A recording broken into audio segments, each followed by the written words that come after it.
All right, we are live. We're going to give it a couple minutes, but good morning or afternoon, everyone. And hi, Shawn. So wonderful to have you with us.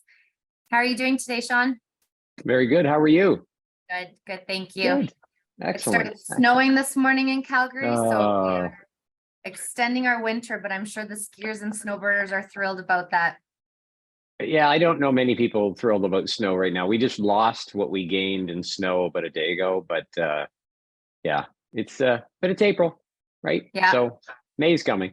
All right, well, we're about a minute in, so I'm going to kick us off again. Good morning, good afternoon if you're joining us out east. We are so thrilled to have you again joining us for Tech Canada's Deeper Insights webinar series.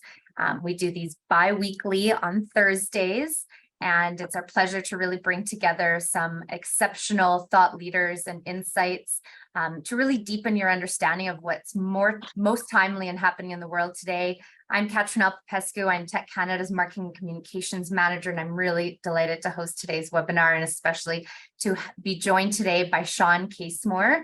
Shawn is not only a Tech Canada speaker, Shawn is a consultant, he's an advisor. He's the owner and founder of Casemore and Co, which is a global consulting firm, and he has worked with large organizations, small organizations, and everything in between.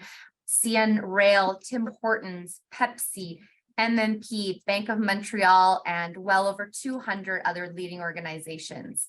In addition, he has published well over hundreds of articles. We've had the great pleasure of collaborating with you, Shawn, on a few of those, and certainly many more to come, both in print and online publications, and contributed to ones on Forbes, Fast Company, Industry Week, Globe and Mail, and of course, again, Tech Canada, to name a few. I'm sure there's many I've missed.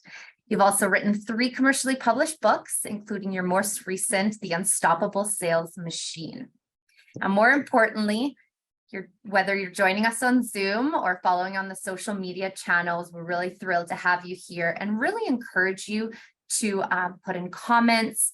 The beauty of you joining live is you get an opportunity to ask Shawn some questions. We'll find natural pauses throughout today's webinar to engage with Shawn and make sure that he answers some of those. Of course, if we miss any, please don't worry. We'll try to loop back with Shawn, get those answered, and find a way to get them back to you. So definitely use the chat function wherever you are tuning in from and ask those questions in real time. Again, thrilled for this exclusive opportunity where you can gain a competitive edge in ultimately a really challenging market at the moment. So without any more details, Shawn, over to you. Thank you. I'm going to mute, but I'm here if you need anything, and really excited for this webinar. Well, thanks, Katrina, and appreciate the opportunity to speak to tech members and those of you in I guess, cyberspace, ultimately, on what is an important topic. Now, let's start. There's a few things I want to start with, just relative to how I've set this up. So obviously, as Katrina mentioned, there's multiple different people. So regardless of what channel you're on, people are watching chat. I'm not, but they will capture questions. We'll find time to answer them. So have no fear. I'm also coming into this with what is an assumption on my part. You know what that makes me, but essentially the idea that I believe there's probably 2 different groups of folks joining us here today, and you're probably in one of them. Either you're a CEO or an executive looking at this more from a corporate view, a corporate standpoint, right? Or maybe you've been asked or invited as a sales professional to join us as well. So this is really designed to address both groups, because obviously in a mid to large size company, the CEO is likely not the one out selling. Smaller business, they might be. So I just want to let you know that we're going to cover this both from a corporate perspective as well as right down to a few tactics to discuss. But of course, if there's questions you have, please feel free to ask them. Okay, so there's the logistics. I'll leave time, especially at the end, for some questions, and let's jump into it here. I have a client that I've worked with for several years off and on, and they sell mining equipment. Now, if you know much about mining right now, actually mining is not doing too bad. But when COVID hit, like for many of us, they were struggling a bit because they're selling a very, very expensive piece of equipment into a marketplace that all of a sudden demand stops, like it did for many of us, right? I think maybe Tim Hortons was one of the ones that didn't have demand stop, or at least for long. But nonetheless, they're selling into a market where everything stops. And suddenly a lot of their customers are really second guessing making the investment, because what they sell, which is equipment, is something that isn't necessarily an expense that's needed, right? If you already have equipment, you can probably get a little more time out of it. So what they were finding is even with existing clients or customers, suddenly they're finding everything came to a halt. So they said, Shawn, what are we going to do? How are we going to get sales moving? Because early in COVID, we didn't know how long this was going to last and if people would even make investments in very expensive equipment moving forward. So I said, well, let's bring everybody in your organization together, all the key players. So let me phrase everybody. I'm not saying every single person, but let's get representatives from every single department. And I'll give you an example of this in a minute. Let's bring them together. Let's talk about what's going on and generate ideas from them to support how we might be able to best serve your customers in this marketplace. Okay, let's bring together key players, departments. And I know what you're thinking. You're thinking, okay, marketing, sales, right? Maybe from somebody from the executive suite. No, we went beyond that.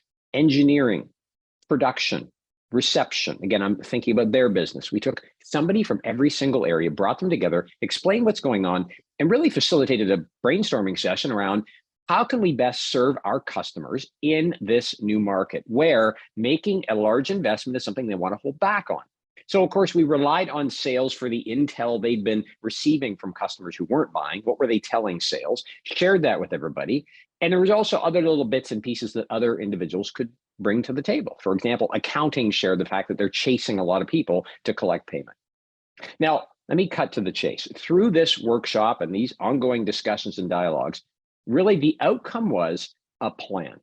And that plan was how to generate sales in, I would say, what was beyond a down economy. It was a halted economy, right?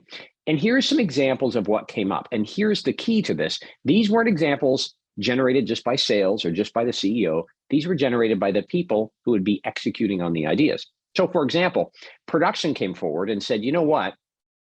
We've realized that, when it comes to building equipment, it's actually faster, cheaper, and easier for us to refurbish older equipment.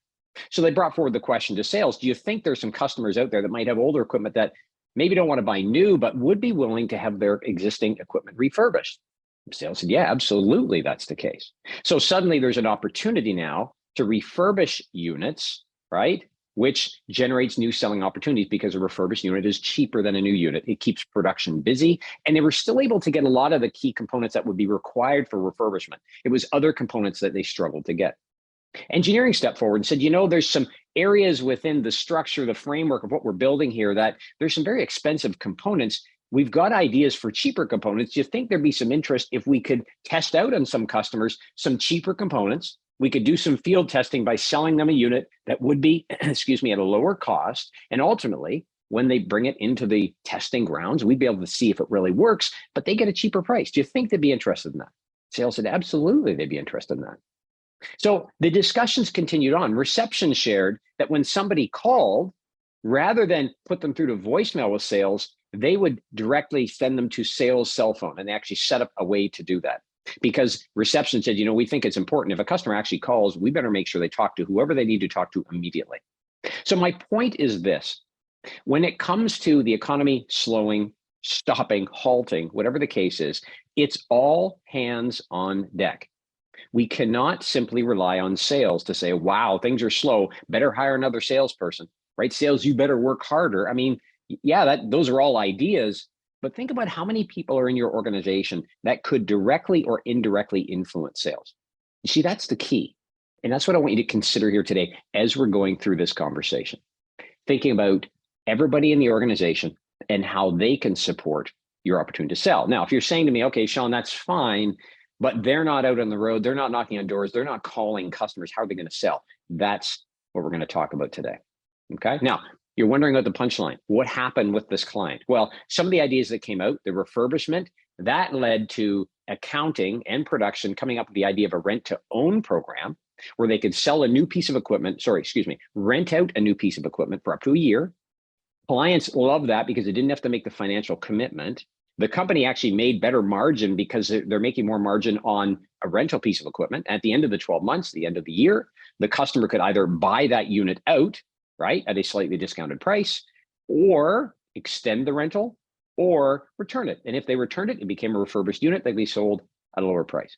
So my point is, these ideas did not come from sales. They did not come from the CEO. They came from the people who are interacting both directly and indirectly with the customers, and they generated more sales. They actually exceeded their sales target in that first year following COVID, based on a lot of interest in these new programs, especially the rent-to-own and the refurbish model.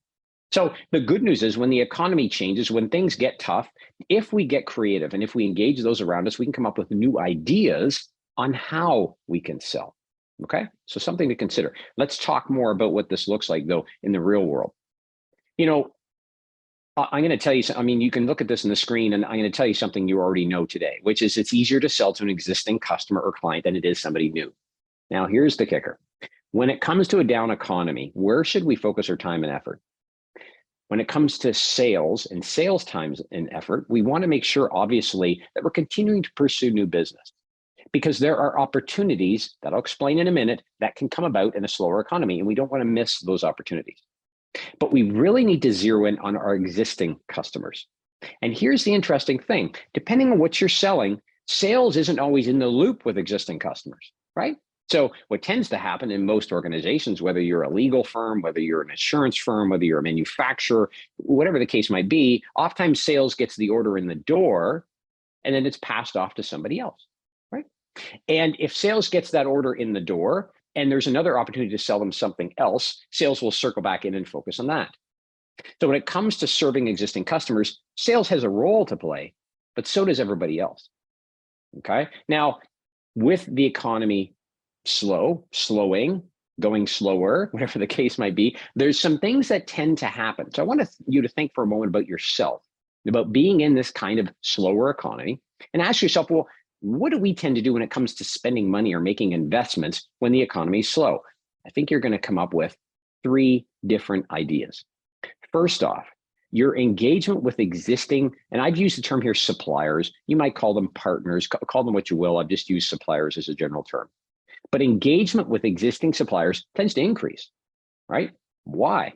Well, we know our existing suppliers. We know what to expect of them. Now, if you're not doing a good job, that's another story. But if you're doing a decent job, you're supporting your clients or your customers, they're going to engage with you more so.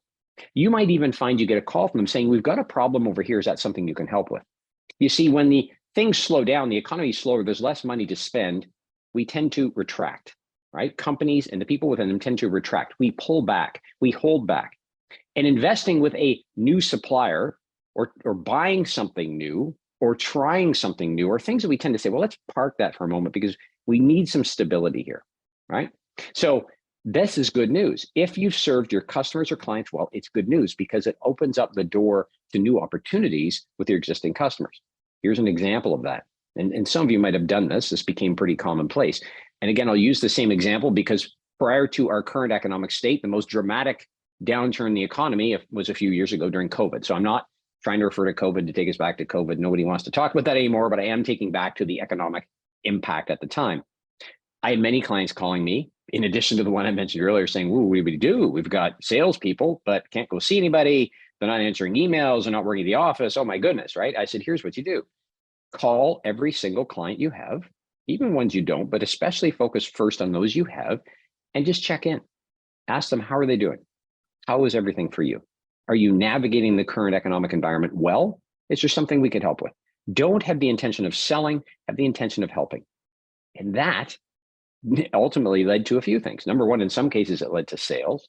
In other cases, it led to new opportunities where people say, well, you know what? I don't need more of your product, but I do need help over here. Do you know somebody?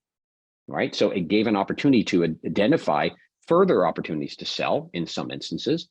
And in other instances, it built goodwill that has lasted for years. Now, if you built some goodwill during COVID and people loved you for it, the feedback I'm hearing from sales professionals today is that's out the window. That goodwill is now gone. So I guess we can assume we get about a 2-year window of goodwill and then it tends to move on. But it's still goodwill. They're going to stick with us no matter what because we were there to help them. Right? So there is an opportunity with your existing customers ultimately to engage and to help them to generate new sales and new opportunities because they're more willing to stick with those they know, which is you. All right. Now there's something else to consider though. When it comes to a company that you haven't sold to, what tends to happen is our willingness to entertain new suppliers, new sources of supply, new unproven products diminishes. You know, those interesting ideas that maybe engineering has designed, those go on the back shelf. We're not about to take any risk as it pertains to our spend when the economy is slower, right? So there's this willingness, not necessarily to engage with new suppliers, but there's a kicker here. The kicker is this: there is a willingness to engage if the supplier or the source that you've been using is not actually been helpful. So if you screw up majorly, you're still going to be out the door. There's the layman's terms, right? But if you're doing a good job, a little bit different story. So we've got fewer opportunities to generate new business unless somebody screws up. Hence why my earlier point, we don't want sales to stop pursuing new accounts, but we've got tremendous opportunities with existing customers. Okay, hope this makes sense. Then the last thing I want you to consider, oops, sorry, let me get my clicker, there we go. The last thing to consider is that past supplier relations that you've had. So these are the companies you've supported in the past that for some reason you've moved on. As long as it was a positive experience, as long as it didn't end on a negative note, there's still opportunity there. Why? Because we built trust already. Again, as long as it ended on a positive note, you didn't screw anything up, you didn't ship poor quality product, you didn't upset anybody, there's still trust there. So what I'm saying to you in this one slide, and what I want you to consider when it comes to, how can I generate new selling opportunities in a down economy is focus heavily on existing customers and opportunities with those customers to sell. And I'll go through what those opportunities look like in just a moment. Continue to focus on new accounts, but really hone down those new accounts. It's not about a shotgun approach, it's about a strategic approach, meaning where are the most likely, easiest opportunities for you to pursue? I just did some work with a sales team earlier this week, and they're trying to expand their market with a new product. And they've been trying, and it's not really getting as far as they want. So we talked a little bit about this, and I said, well, who are you going after? So generally, they could describe the kinds of companies, but they didn't really have a list. Now, I've referred to this as a sales channel, right? But ultimately, you need a list of target companies, your ideal clients or customers that you want to go after. Who are those ideal clients or customers? They're those companies and the people within them that represent the best opportunity for you to make a sale. So if I'm pursuing new business as a sales professional, I'm not necessarily going after that account that we've never supported that account before. I don't think there's much of an opportunity. I'm focusing on those areas, those companies, those channels, if you want to think about it like a channel, where the greatest opportunity exists. We've got a history of really serving and supporting these companies. Why? Because it's an easier sale to make. We just said a minute ago, it's very difficult to make a sale to a new company in a low down economy for the reasons we discussed. So from a sales perspective, I want to focus on new accounts, but be very strategic about who I'm going after because your time is valuable. And we'll talk about that more in a few minutes as well. Last but not least, don't forget about past accounts, right? Because opportunities still exist there. What if the people that took over from you or the companies that took your orders and are now, what if they screw up? What if they can't supply? If you happen to make a call and say, hey, I'm just checking in, how are things? They say, oh, things are not good. Boom, you've got an opportunity, right? So what we need to do to think about from a sales perspective is focus heavily on existing accounts, existing customers, existing clients. Next, I want you to focus on past customers and clients where there was a positive relationship, check in, see how they're doing, see what you might be able to help them with, and just let them know you're there in the event something doesn't go well. And then I want you to focus on your new accounts or new opportunities. But with those new opportunities, be strategic about who you go after, because obviously from a sales perspective, your time now is going to be divided up amongst other groups. Okay. So at a high level, this is what happens when the economy turns or changes, and really what we need to be thinking about and how we pursue accounts, how we pursue customers in a down economy. So you really have to change your sales strategy in many cases because the environment's changed. Like you'd be shocked at how many companies are still using a sales strategy that they developed sometime during COVID and they still think is relevant. It's not. Things have changed dramatically. I'll get down off the soapbox. I won't go on about that, but nonetheless. So there's the strategy you need to consider. And really from a sales perspective, that's a very tactical sales strategy type of approach. Okay. So that said, let's look at this in a different way. When it comes then, whether it's existing customers or clients, past customers or clients, or new customers or clients that you've strategically identified, when a decision is made to make an investment, it's really based on two things when the economy is slow, AKA when money is maybe tight or could be tight, therefore we're holding back in expenses. It's based on the urgency of the need and the value of what the opportunity or need is, right? So for example, bottom left, if there's not a lot of urgency to buy something and what I'm being offered or what I'm seeing doesn't have a lot of value, I'm going to dismiss the idea. I'm not going to make the investment. Now, move up the urgency scale. If something is really urgent, but I can't find anything of value to support that need, then I'm going to reassess whether I even make this investment. I'm going to reassess the market. Now, bottom right, if the urgency is low in an economic downtime, I don't really need this that bad, but the value of what I find is high. I'm like, wow, this is a great deal, right? This is a great opportunity. I'm just going to delay the investment. I'm going to say, well, I'm going to wait and do this a little bit later when things are better. But last but not least, where we really want to go, and actually, I think I have a little, look at this, I have little circles. Sorry, I forgot to use the circles. Where we really want to go is in the upper right, the priority investment. And that is where there's a high degree of urgency for the need, and there's a high degree of value in what we find. Now, look at this from a standpoint. Most of us have purchased a car at some point. I cut my teeth in sales in my early 20s and selling cars, so I tend to go back to that. It's reliving an easier time maybe. But nonetheless, look at this as buying a car. If you're going to buy a car and the economic situation was a little bit low or things weren't going well, if you need a car, let's say your car broke down on the side of the road on the way to a very important meeting, okay, there's an urgency. I got to get a car because I can't rely on this car anymore. But if you look in the marketplace and you're just not seeing anything that's interesting, you don't see the kind of car you need, it doesn't have the features you want, maybe the interest rates are through the roof, right? Whatever the case is, you're just going to dismiss it. Say, well, guess I got to fix the car. I'll wait until things get better. Now, fast forward a bit. If there's an increased urgency, so the car is breaking down on a regular basis, or I can't even get it started. I put new parts into it. I've spent money and nobody can find out what the problem is, right? My urgency for getting a new vehicle, if I need it, is high. But again, if I can't find something in the market that's going to suit my needs, that adds the value that I need, right? It's the right car, the right equipment, the right features, right price, all those things. Then I'm going to reassess my investment along and say, well, maybe I should take the bus. Maybe I should rent a car right now. Maybe I could borrow somebody's car. Can I Uber around? I'm going to look at other options and really reassess the investment. Bottom right, if there's not a lot of urgency, my car is running fine, right? But there's great value out there, right? Interest rates are down. They're bringing maybe new features, new options into vehicles that you think are fantastic. You really want to go for it. You're simply going to delay the investment. Say, well, hopefully that rate structure, the features and benefits of the car, hopefully they're still there, right? When the economy gets better, I'm just going to delay my investment. But top right, need the car really bad, find a great value. And again, each one of us determine value a little bit differently. So there's a key for you. Then I'm going to make the investment, right? So this is something you can use when you're trying to assess, do I have the right presentation, the right position, right, to share with my customer or client, both existing, past, or potential, right? Because this is how they're making their decisions. Are you generating enough urgency in what you're trying to sell them? And is there enough value there for them to do so? Now, the obvious question is, okay, Shawn, what if I don't know? Ask. Take an existing customer you have a good relationship with and say, look, here's what I'm offering in the market. I know things have changed from an economic standpoint. Let me ask you a question.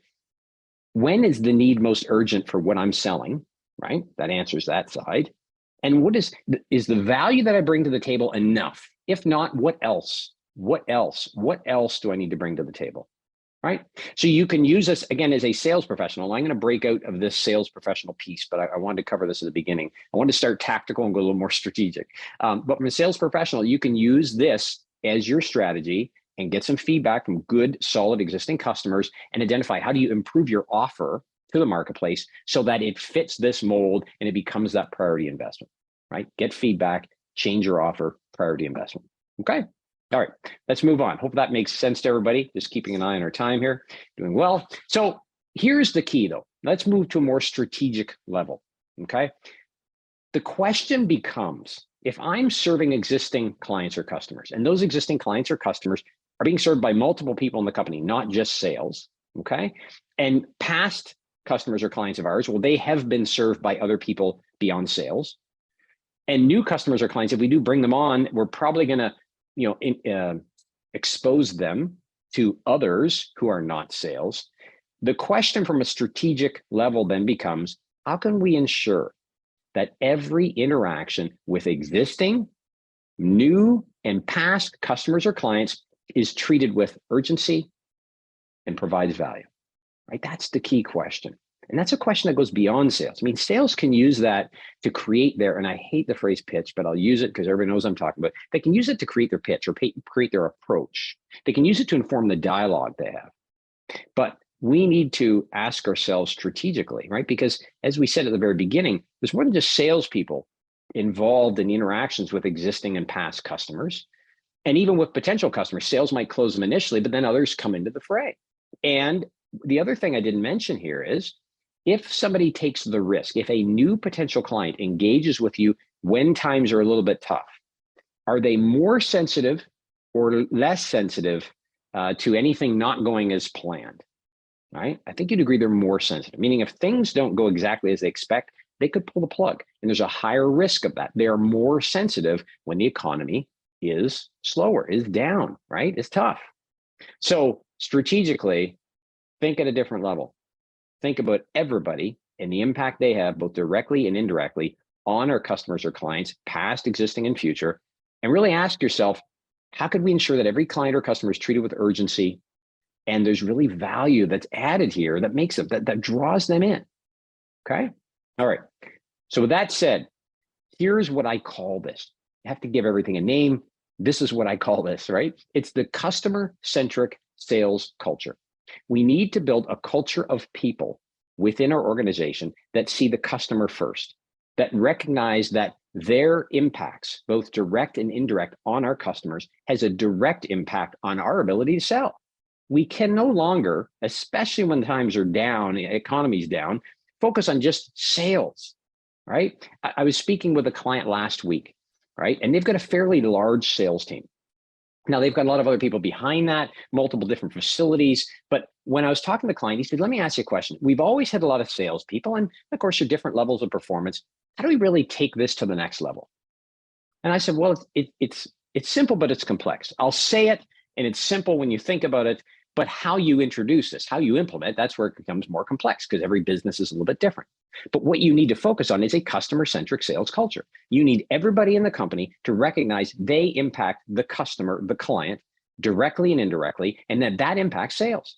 The number one complaint of salespeople in any company is that they work their butt off to get the sale, and then you lose it because something didn't go right operationally, something didn't go right manufacturing, the product was poor quality, the service was under par, the customer's lost, and then sales goes, oh my gosh, right?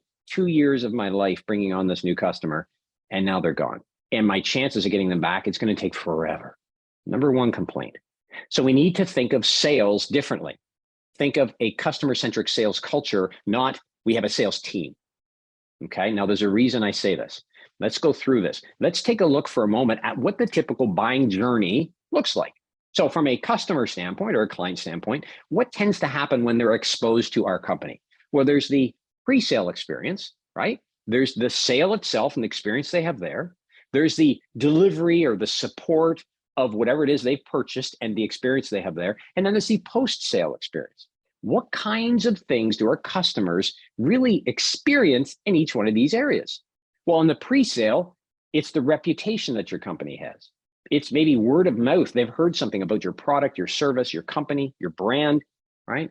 It's the presence that you have. I mean, I can still tell you, it shocks me when I go to look up a company and they've got either no website, you know, you get a link somewhere and it takes you to a 404 error page, or you get the website and it's crap.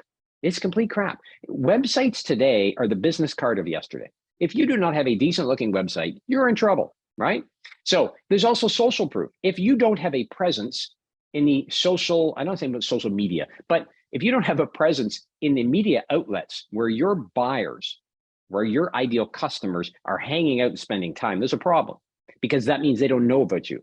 Number one problem in trying to make a sale is that nobody knows you. Nobody's ever heard of you. They have no idea who you are, right? Therefore, in sales, our first step is to try and create attention.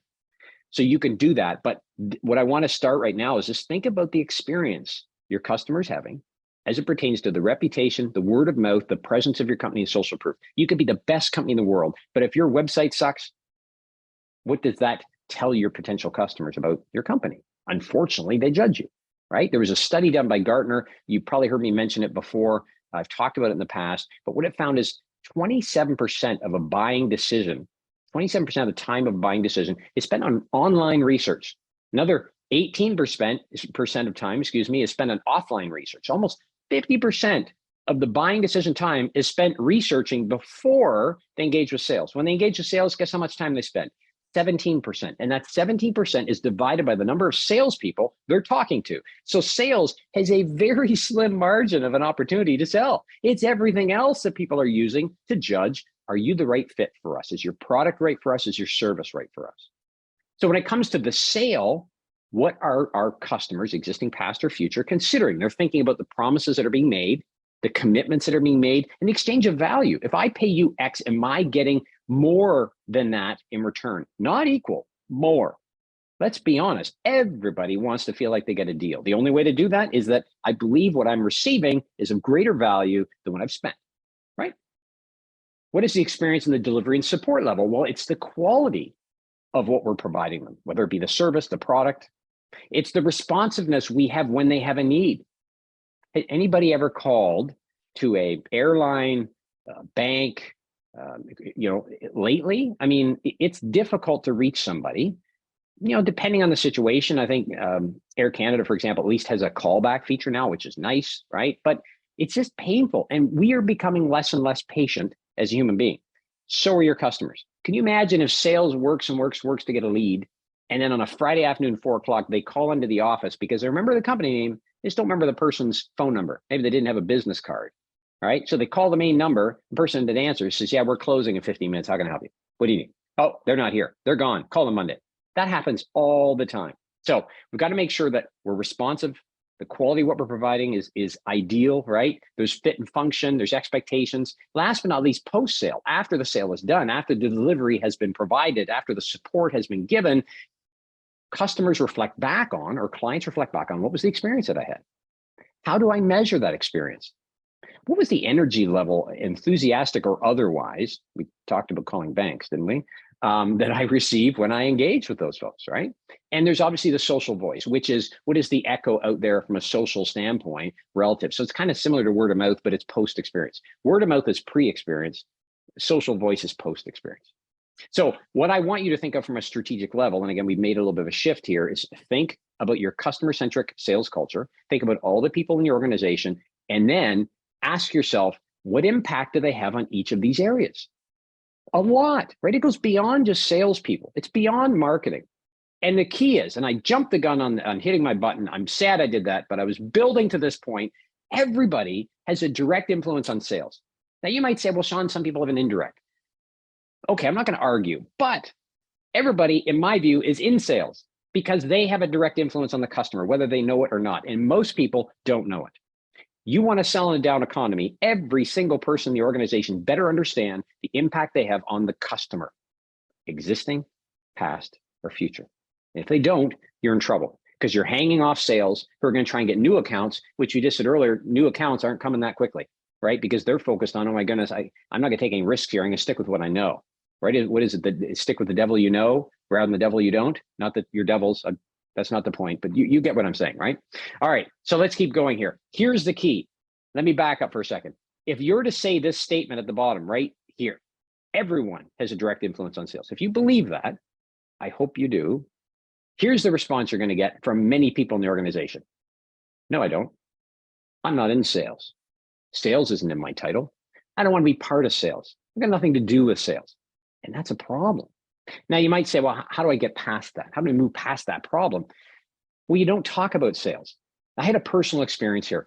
I led a team of people several years ago in an organization, and there was one person that worked for me, and she took all of the inbound leads for a service that we had. Now, her role was really to coordinate that service, okay? She really didn't sell it, but if somebody had a question from our marketing, they would email, that email came to her, and she would answer their questions, connect them with the right people, and coordinate if they wanted delivery of that service. She would be the coordinator of it. That was her title. So I sat to her one day, I said, you're getting a lot of the leads for this area.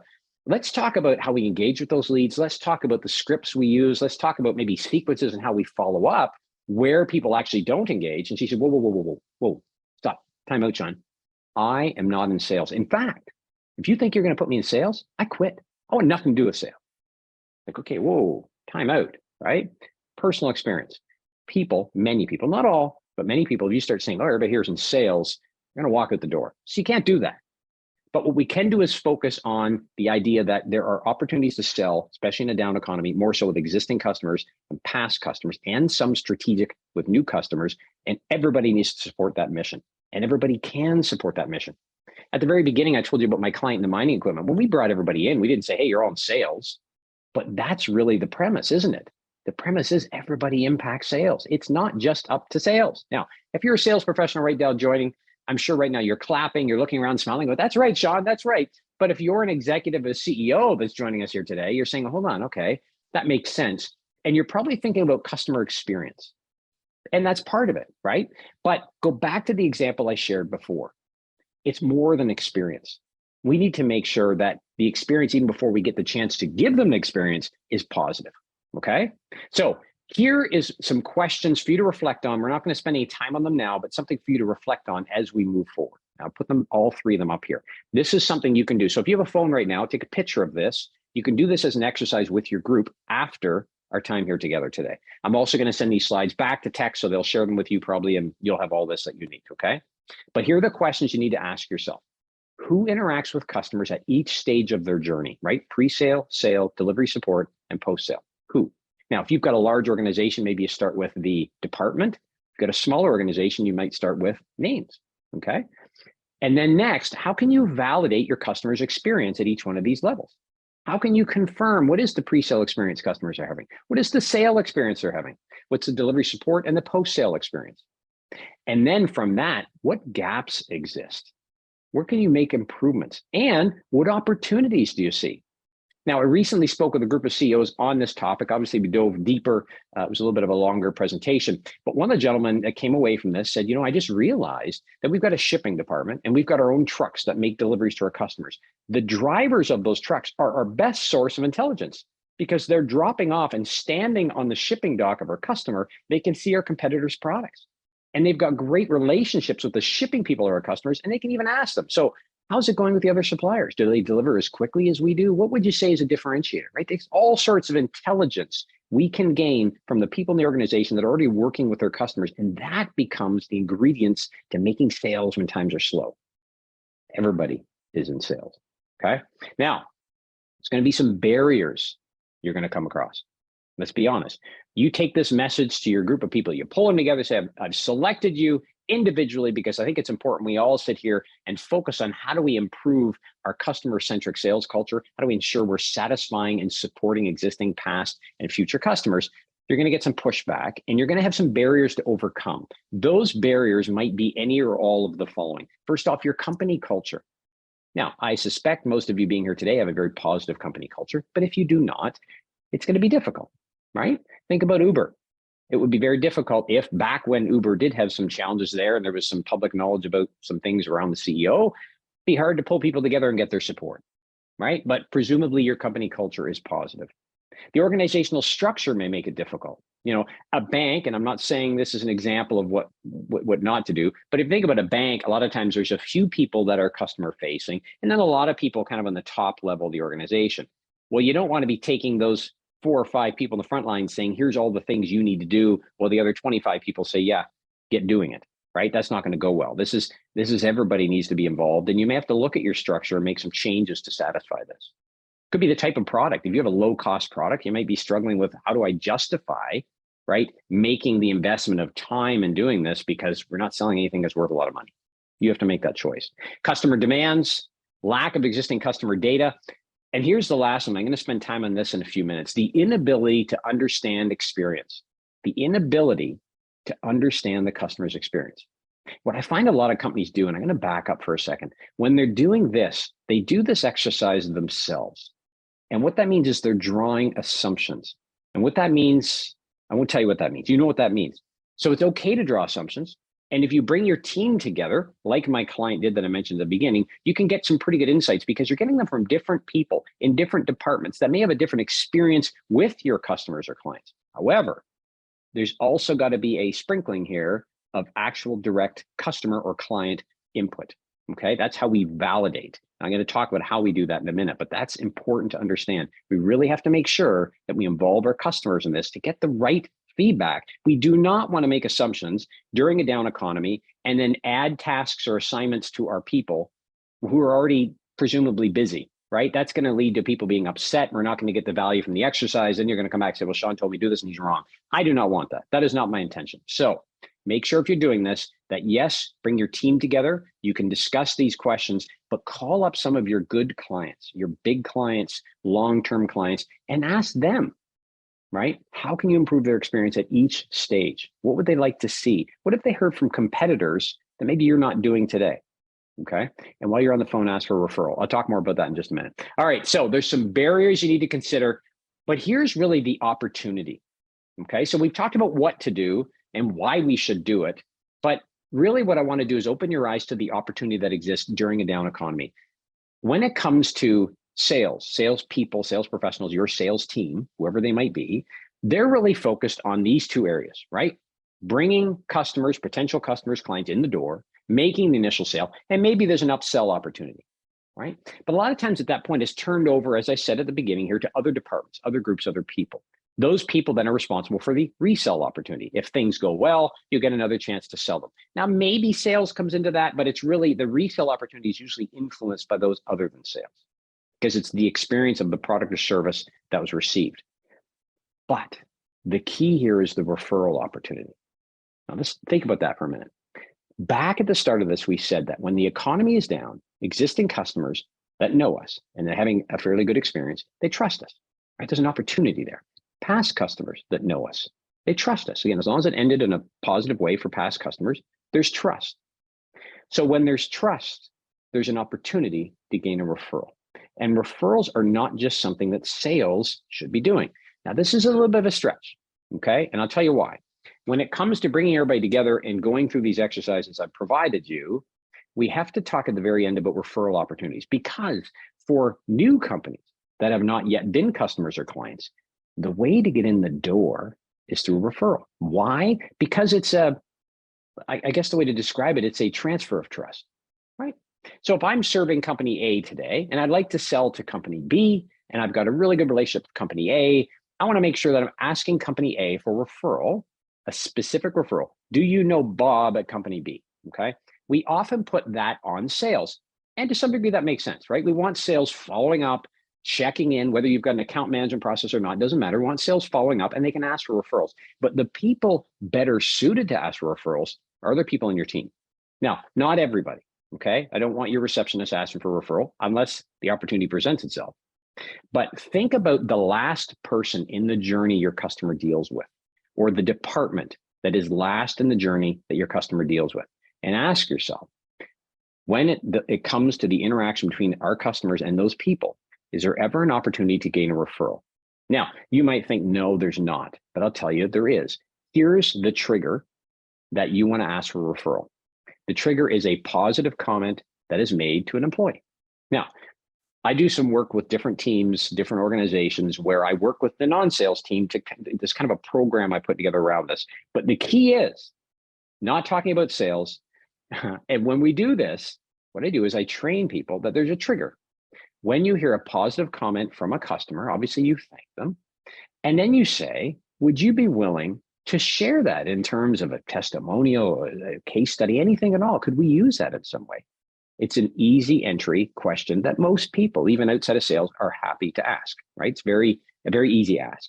If the customer says yes, then the follow-up is to ask for a referral, okay? Now, you have to decide based on your organization, your structure, your people, all those things, who is best suited to do this. It may make sense that at that time it does go back and sales gets brought into the picture. But in many organizations, you can have somebody in operations, you can have somebody in engineering, you can have somebody in shipping actually ask for the referral. Here's what it looks like. Sales identifies the companies they're pursuing to those individuals. When those individuals hear a positive comment or statement from an actual customer, right? From somebody who matters, not to sound rude, then they thank them for that. Simple. They say, would you be willing to share that in terms of a testimonial or something positive that we could use? If the customer says yes, that's 2 check marks because we're trying to create a number of positive statements here. Then you say, look, I got a question for you. we're trying to pursue and get to know somebody in company B. I think the gentleman's name's Bob. And notice I'm doing what that person would be doing, looking at the list that sales gave me. Do you know Bob? And the person, yeah, I know Bob. Would you be willing to make an introduction? I mean, I have to get some other people involved, but I just want to ask, would you be willing to do that? Over 50% of the time, they will say yes. Now you've got a powerful referral. You don't have cold calls that sales is making to clients saying, hey, I haven't talked to you since the sale. Hope things are well. By the way, do you know Bob? It's a natural evolution of a conversation. So the opportunity here, if you structure this correctly, is that you can gain more referrals, which you need during economic downtimes, because we've already said we can capitalize on our existing customers, right? And we can capitalize on past customers. And we want to be strategic with who we're pursuing when it comes to new customers, because they're going to be a little more definitive on who they decide to work with, right? How we do that is we share that definitive list, right? That's who are we going after with other people that are influencing or have influence over our customers. And we give them some training and scripts on how to ask for referral. It's painless. Suddenly you start to generate leads and they're not even coming from sales. Now, again, depending on your structure, your organization, sales may get involved. That's fine. It's going to differ depending on your company, but that is the opportunity. So now we're capitalizing on our existing customers or clients, and we're following up with past. We've got our strategic list of who we're going after, who's a prospective client or company, right? Those ideal targets we're pursuing. And we've got somebody helping us to solicit referrals to open those doors. How could it get any easier? You want to grow during a down economy. This is the structure to do it within. Okay. Now, a few more things I want to talk about here before we wrap up. Ultimately, employees must recognize and embrace their impact and influence in sales opportunities. You don't have to convince them they're in sales, although they are. What you do need to do is convince them that they have influence over the urgency and the value that your customers or clients receive. And as a result of that, especially when times are slow or the economy is down, you need their help. Especially when times are slow, you need their help to be able to continue to generate opportunities to continue to move the business forward. Okay. All right. So one more thing to mention relative to employees. You've got to be careful. So I just gave you a statement you can use with your employees. But if you do that, what are employees going to think immediately? They're going to think, oh my gosh, more work, just what I need. Thanks so much, Shawn. This has been great. I'm already slammed. It's busy. And you're going to give me more stuff to do. So we've got to make sure that as we build that customer experience and build benefits for the client or customer, we're also building benefits, right, for our employees in doing so. What's the incentive? So if let's say in operations, you convince me to ask for referral, you train me on it, I do it, I start getting referrals. If sales is getting a commission to close those deals, maybe some sort of commission to me makes sense. Maybe a banked time or time in lieu, additional time off makes sense. But there's got to be an incentive for people to want to invest. You see, there's the key, right? Employees themselves don't want to take on extra work unless there's a benefit to doing so, and that benefit has to be geared to them. So in this equation, in this strategy that you're putting together to be able to sell more in a down economy, you've really got to make sure that your employees, there is direct benefit to them if they're helping you. Again, that's going to depend on what your final structure looks like, AKA who's doing what to help you here, but you've got to have some sort of incentive. Now, go back to my earlier example. I said to you that the receptionist decided that she was going to connect people directly to sales, right? Because that was better serving the customers or clients than it was just sending them through to voicemail, which is what she was doing earlier, right? She realized that, wow, responsiveness is key. I better make sure they get to talk to the right person. No incentive is needed to do that. That was a realization, a correct realization on her part. And as a result, she was happy to do it. It didn't give her anything extra to do other than a little more effort, but really not much, right? So you don't need an incentive there. But if you start to ask employees to do things like ask for a referral, yeah, there better be an incentive. Why? Because they know, depending on your company, that sales is likely getting an incentive. So therefore, I should get some sort of incentive. Okay. So that's something you need to consider. That will help you sell this to your employees. Again, just make sure you don't use the word sales. It may or may not go so well. The other key here is that sales professionals, and you might be saying, well, with all this work that other people are doing, what are salespeople doing? Well, salespeople really become what they should become, which is a sales concierge. I talked earlier about the fact that sales and selling has changed. People are spending less time with salespeople. So what do salespeople need to focus their time on? Well, they need to be that engagement of all internal stakeholders, rally people around new potential clients that they're trying to serve and support, right? Because they can't do it alone. Make sure they respond quickly to any questions or inquiries. I often suggest not 24/7, but after hours is okay. As long as you're awake, answer. And if you're doing a lot of calls after hours, you go to your boss, you say, look, I've spent 3 or 4 hours on the phone. I want to take off early Friday afternoon. I would hope most bosses will say no problem, right? Sales needs to focus on facilitating customer needs with your internal subject matter experts. The customer is a question, don't guess. Bring those groups together. The way we build this customer-centric culture is we start to involve our people directly with the customer at the early stages. That creates awareness about who we're trying to bring on as a new customer or client, and it creates buy-in from the employees. They start to get excited about, yeah, did you close that yet? Did you close that deal? How else can I help you? That's what we want. Sales also is focused on being accessible, obviously, both internally and to customers or clients, and providing value before pursuing the sale. Don't just go after the sale. How can you help? What value can you provide? Now, that's a totally separate conversation, but I'll leave that with you, okay? Something for you to reflect on. Last but not least, I think, when it comes then to measuring, how do we get feedback from our customers or clients relative to the pre-sale, the sale itself, the delivery, and the post-sale? There's different ways to do this. Here's my preferences. A one-to-one solicited feedback. Select specific clients, right? Check in with them and just ask them some questions. How's it going? How could we improve upon this? What else would you like to see? Is there something else you've received from competitors you've not gotten from us? You can do this from a customer journey standpoint, or you can just make it part of your process, okay? Exit interviews, you can do them a little too late. We don't want to lose our customers or clients. And you can do customer focus groups disguised as Customer Appreciation Day. Bring customers together for a lunch and learn, appreciation day. You just ask them a few questions. Boom, you've got intel that helps you identify, how do I improve this overall experience? And then with that intel, now you can engage your team. Say, how can you help me make this experience better, which is your customer-centric sales culture, okay? All right, so we need to make sure when times are slow, when the economy is down, that we focus on revenue-generating activities.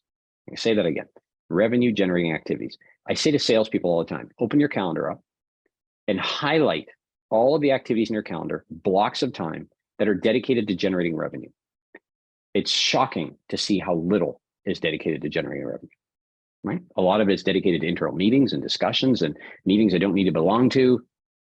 We need to really focus in. And what I've done is given you a strategy or a method or a plan that you can implement that will generate more sales and allow sales to shift in their role a bit, but they also need to be really geared towards revenue generating activity. So if you do nothing else, if you're in sales and you've joined us here today, or if you're leading a sales team and you've joined us here today, if you do nothing else, take a look at the calendar of your salespeople, identify where they're focused on generating revenue. So that is a customer meeting, that's driving to see a customer, that's maybe a virtual presentation with a customer. I wouldn't call research part of it. I know it is kind of, but too many people spend a lot of time researching and not enough time calling, right? So I'm talking about direct activities to generate revenue. Take a look at how much time is in their calendar to do that, and then double it, at least. Okay, somebody said to me recently, Shawn, I think we should have at least 50% of our time on revenue generating activities. I said, I agree. Now that differs depending on the role in the company, but generally, yes, generally speaking, but at least double what they're doing right now. That's key. And you've got a strategy for them to pursue. Don't just let them go, okay, I'm going to double that time, but who am I calling? Give them the strategy we've talked about today, okay? So we've got a few minutes here. I was going to natural pause. I think we called it, Catronelle, if there's any questions before I wrap up. That was fantastic. Thank you, Shawn. No questions, but a lot of comments about how actionable your insights were, how timely, how so many of those that tuned in, and thank you to everyone that has tuned in, are able to take exactly what you've done and put it into their work. Even for us, and of course I work in marketing and we work very closely with sales. Even I took a couple screenshots to bring them back. So thank you. But yes, no questions so far. Okay. I know that there were some technical difficulties both on our end and some with our viewers on Zoom this morning. However, we've got almost 100 joining us on across the social media channels, especially LinkedIn. So lots of really great comments and engagements. Again, no no direct questions so far, but I did hear you say that you will share your slides. So to anyone tuning in, and especially knowing we've got about 5-6 minutes left, we will endeavor to turn this around as quickly as possible and post the webinar on our website, share it across our social media channels. Do tune in to techcanada.com. Look for where our webinars are. You will catch all of Shawn's content, and we'll be sure once we do get those slides to also upload them. So there'll be a link there for everyone. Okay, great. Well, I have some closing comments, so I'll jump into Fantastic. those and we'll wrap up. All right, Awesome. perfect. Great. I'll Thanks, go back Dr. on mute. Yeah. So here's what I want to share with you. A couple quick things. As Catrionnell mentioned, I wrote my most recent book is The Unstoppable Sales Machine. You can find it on Amazon. Here's what I'll offer you. If you are really interested in this book, reach out to me directly. And as long as I'm not overwhelmed with requests, I'm happy to send you a copy. But I want to end with this, and I'll leave this up here. I don't know if you know the story ultimately of Dyson, the vacuum, right? When it could be hand wash or hand drying vacuum, but they started with vacuums. And James Dyson is the inventor of the Dyson vacuum. And I don't know the year, but I was just going through this with the team the other day. So it kind of came to mind as I was getting ready for today's conversation. So the story goes, and I think you'll find this on Wikipedia, so it's not much of a story, I guess more fact, but the story goes that James Dyson come up with this idea for this engine, this motor for this vacuum. And so he started going to manufacturers saying, hey, could you manufacture this for me? And again, I wasn't there, so I don't know the details of this, but story has it that he was rejected a number of times, right? Ultimately, it was manufacturers turning him down, saying, yeah, no, sorry. I think mixed in with that were obviously some failures, which happens when you're an inventor, right? Some things where he did get it created and it didn't work out. The story has it, it took 5,000 times for him to really land on the final manufactured version of the Dyson vacuum, right? So that's a combination of him working through all the technical issues, trying to find a manufacturer, trying to get it produced for a cost that's reasonable, and on the list goes. 5,000 times. So here's the question, really, that I want to leave with you today. If you're trying to sell in a down economy, and we've talked about different methods and pathways and where to focus your time and effort, it's still not easy, right? Whether you're a CEO, whether you're a VP of sales, whether you're just a sales professional, it is not easy. It's an uphill battle, right? But what I want to leave you with is this. If James Dyson could be rejected or could fail 5,000 times, certainly we can continue our mission to keep reaching out. You know, I said yesterday to somebody, it's getting more and more difficult to reach buyers today. And I think you'll find in a down economy, during COVID, people were a captive audience because they didn't know what to do. During a regular down economy, most companies get busier, right? Because they're trying to cut costs, they're trying to watch things. So it's going to get harder and harder to reach people, even existing clients or customers. But don't stop. If you have the right view, if you've got the right strategy that we've talked about today, and your perspective is really that you're there to help, you're going to find you are eventually going to reach them. So don't give up, don't stop, add value, don't be annoying, but add value, be helpful, and you're going to break through and be able to reach those customers. And just like I said at the beginning with my client that had the mining equipment, rely on the entire team. Don't rest all this on the shoulders of sales, right? They're a leader in this, obviously, but we need to get everybody on board. That's going to be engaging to them. It's going to create our customer-centric sales culture, and obviously give everybody a reason to buy into supporting the organization and your mission, which is what, as a CEO, we're looking for. If you want engagement and buy-in, you need to involve people in different things. This is one of them. Just be careful you don't use the word sales. It may or may not go so well. So with that, I want to thank everybody for their time. It was great to meet everybody here, although I didn't necessarily get to meet everybody in person. And Catrionnell, I just want to thank you as well for this opportunity. Thank you, Shawn. That was fantastic. And we had a note from Daryl, who joined us on social media. Daryl has already gone on Amazon and purchased your book. So thank you, Daryl. Clearly, you've made an impression, Shawn, and the audience joining us in today have taken so much from it. And we look forward to hearing more of those comments. So super excited. Thank you again. Thank you for your time. Thank you for everyone who joined. Again, stay tuned on our website and check that out to catch this webinar if you missed it or you had to join in late wherever you found yourself. And Shawn, look forward to continuing to collaborate with you and share your fantastic expertise and content. Yeah, well, thank you very much to not only yourself, Catronelle, but the entire team at Tech and everybody joining us. Have a great rest of your day. Forget about the snow. Spring is coming. You bet. Oh, one sec. There is one quick question that came. I know we're kind of top of the hour, but same individual, Daryl, sent in a quick question. If you have any tips for sales and marketing on LinkedIn? So that's very tactical, but let me give you the quick version. I prefer, it depends on what you sell. So let me start there. The way I tend to use LinkedIn in a B2B environment is you start by doing some outreach more directly. I'm a fan of telephone message first, then email, because the message drives them to actually read your email potentially. But if those strategies aren't working after like kind of level 3 or 4, then I move to LinkedIn. And the reason for that is that, and probably Daryl's had this experience, right? Different people are comfortable communicating on different platforms.